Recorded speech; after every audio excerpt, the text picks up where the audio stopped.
Harus diakui, permasalahan hukum di era Jokowi ini lemah sekali.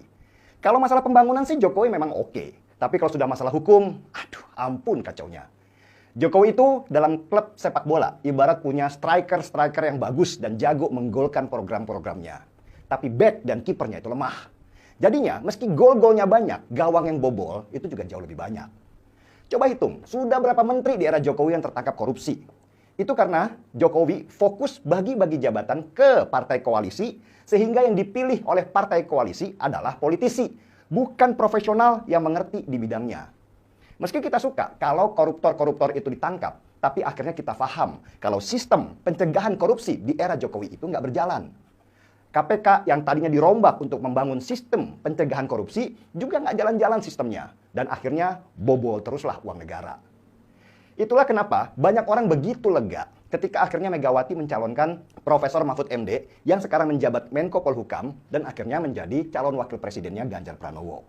Ini keputusan yang bijak banget dari PDI Perjuangan. Kenapa? Ya karena nama Profesor Mahfud MD di survei-survei itu bukan calon yang populer. Yang populer jadi calon wakil presiden itu ada nama Erick Thohir, Ridwan Kamil, Sandiaga Uno. Nama Mahfud MD itu ada sih, tapi nggak nyala.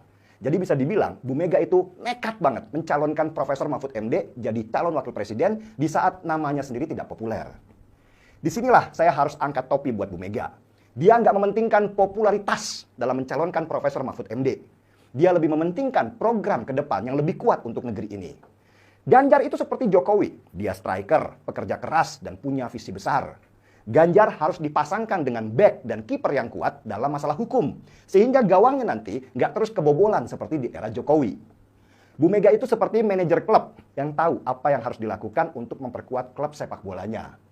Calon presidennya dari kader PDI Perjuangan yang terbagus. Dan calon wakil presidennya dari profesional yang ngerti bagaimana menjaga aturan-aturan negara. Dan coba perhatikan, Ganjar dan Mahfud MD itu bukan dari kalangan orang kaya. Mereka itu orang-orang biasa. Kalau Bu Mega mau, dia bisa aja pilih calon wakil presiden yang kaya raya, yang mau taruh uang triliunan rupiah supaya bisa berkuasa. Dan saya yakin, pasti banyak banget tokoh-tokoh negeri yang super kaya, yang menjanjikan uang triliunan rupiah untuk biaya kampanye. Kalau Bu Mega mau pilih mereka jadi calon wakil presiden. Contoh aja misalnya, Erick Thohir itu popularitasnya paling tinggi di antara semua calon wakil presiden.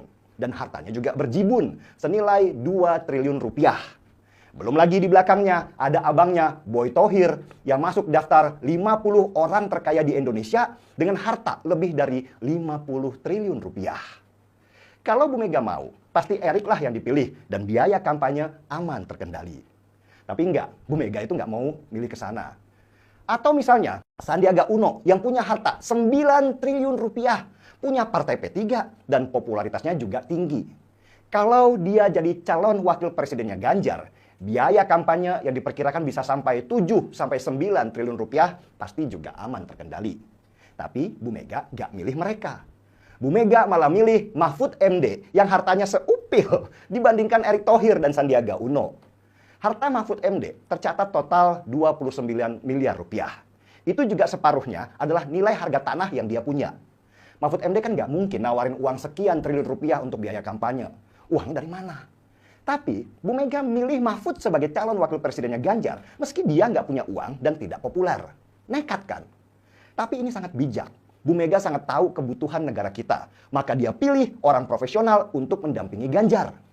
Apalagi Mahfud MD itu memang kaya dengan pengalaman. Dia pernah di DPR, pernah jadi hakim, pernah jadi menteri. Paket lengkap lah.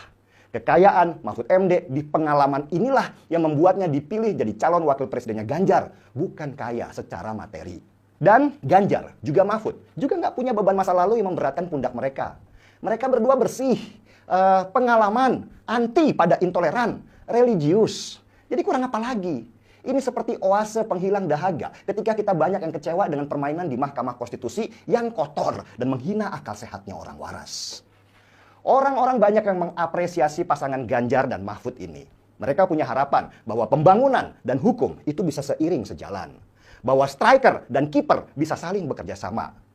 Positif sekali komen-komen ketika Ganjar dan Mahfud dideklarasikan. Ada harapan besar untuk menuju Indonesia menuju tahun emasnya ke depan. Saya pernah dengar orang berkata, Ganjar dan Mahfud itu orang baik. Dan orang baik pilih orang baik. Wow, saya setuju banget. Bahkan ingin menambahkan, orang-orang baik harus mengawal orang baik. Saya pilih orang baik supaya negeri ini akan baik.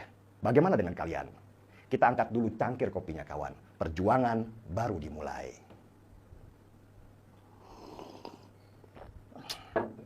Markiwal, mari kita kawal.